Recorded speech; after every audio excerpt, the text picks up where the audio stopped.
Sebanyak 751 atlet difabel dari 17 kabupaten dan kota di Sumatera Selatan tampil di Pepar Prof Sumsel kelima tahun 2025.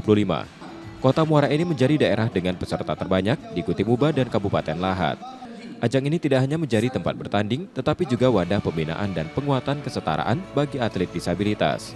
Mereka yang berprestasi akan disiapkan menuju kejuaraan nasional hingga internasional. Saya melihat di tahun depan itu tidak ada kegiatan multi event. Ya, adanya ASEAN Para Games di Thailand tahun 2026 bulan Januari.